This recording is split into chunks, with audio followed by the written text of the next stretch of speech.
Hello to all our viewers watching us on Moneycontrol. I'm Ridhima Bhatnagar. Good to see all of you. You're watching Ideas for Profit. And in Ideas for Profit today, we're talking about Craftsman Automation IPO. The question is, with demand in the commercial vehicles back, is it really prudent to take a long ride? Now, Craftsman Automation Ltd or CAL, which is the largest player in machining of cylinder blocks and cylinders heads used in the commercial vehicle or the CV segment, is coming up with an initial public offer or an IPO. Now, the company operates mainly in three segments, which is the automotive powertrain and others, automotive, aluminium products, and industrial and engineering as well. Now, the issue size at the upper end of the price band, rupees 1488 to rupees 1490, is rupees 823.7 crores, of which rupees 150 crore is the fresh issue. Now, the remaining rupees 673.7 crore is an offer for sale from promoters and early investors as well. Investors can bid for 10 shares or its multiple. The proceeds from the fresh issue will be used to repay certain loans and even for general corporate purposes. Now, the implied market cap at the upper end of the price band is rupees 3,149 crores. The economic performance is one of the rarest auto component manufacturer that is bargaining power with original equipment manufacturer or the OEMs. Now, the powertrain and other segment comprises 51.2% of the total revenue, while aluminium product segment 21.1% of the total revenue.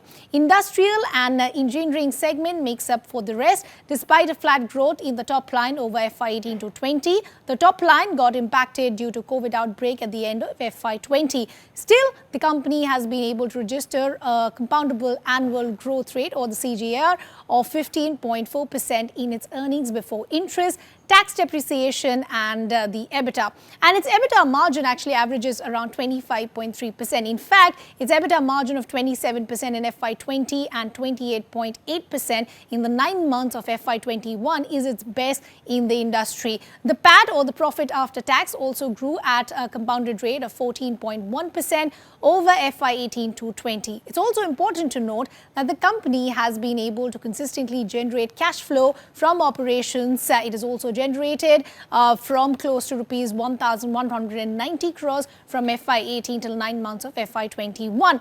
There's also a strong cash flow generation which has helped the company in reducing its debt to equity ratio to 1 time at the end of 9 months FY21 from 1.3 times at the end of FY18. Now, with the repayment of debt from the IPO proceeds, the debt and the equity ratio will come down to 0.8 times. So what does the segment outlook really look like? Now, remember, it generates most of its revenue in automotive powertrain segment from commercial vehicle space, and hence its fortunes are linked to the demand outlook of the segment. Now, remember, the budget has also promised a huge increase in investment to revive the economic growth. This is a positive development for the construction and the capital goods sector. This is also expected to boost demand for the commercial vehicle sector. Furthermore, the government's scrappage policy would also be a key driver for the pickup in volumes for the commercial vehicle segment.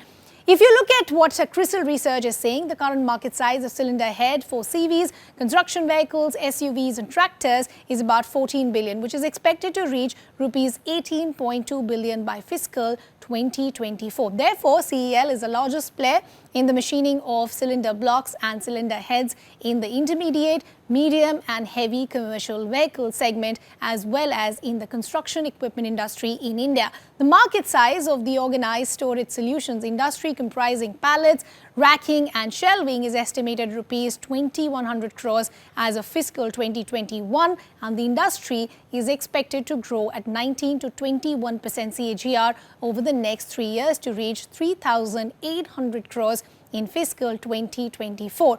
Within this segment, CAL mainly provides storage solutions. Again, as per CRISIL research, the aluminium casting market is expected to register a significant compounded annual growth of 17% over FY21 to 24. With the transition towards advanced emission norms, it is also expected that the aluminium content per vehicle is expected to rise significantly. Now, remember, CAL is also the required technological wherewithal to capture this opportunity as well.